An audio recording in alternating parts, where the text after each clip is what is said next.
প্রিয় সহকর্মীবৃন্দ, আমাদের সকলকে এখন ঐক্যবদ্ধ থাকতে হবে। সেটি আমরা বিএনপির নেতাকর্মীরাই হই, সেটি অন্য দলের নেতাকর্মী যারা গণতন্ত্রে বিশ্বাস করে। আজকে এই যে শহীদ ওসমান হাদি যে শহীদ হয়েছেন, যে মানুষটি শহীদ হয়েছেন, এই মানুষটিও কিন্তু গণতন্ত্রের পথেই ছিলেন। এই মানুষটিও কিন্তু আগামী নির্বাচনের একজন প্রার্থী ছিলেন, অর্থাৎ উনি একজন প্রার্থী ছিলেন।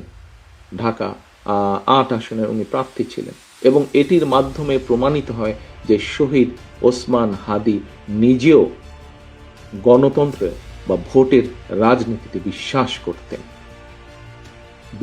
করতেন উনি, এবং সেই জন্যই উনি নিজেও প্রার্থী ছিলেন।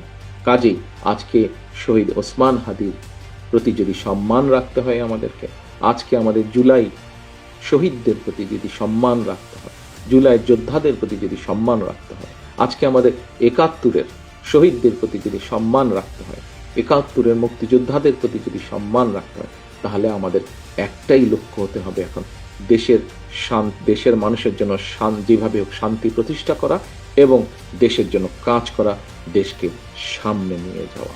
প্রিয় সহকর্মীবৃন্দ, আসেন, লক্ষ্য উদ্দেশ্য সামনের দিনে একটাই, করব কাজ, গড়ব দেশ, সবার আগে বাংলাদেশ।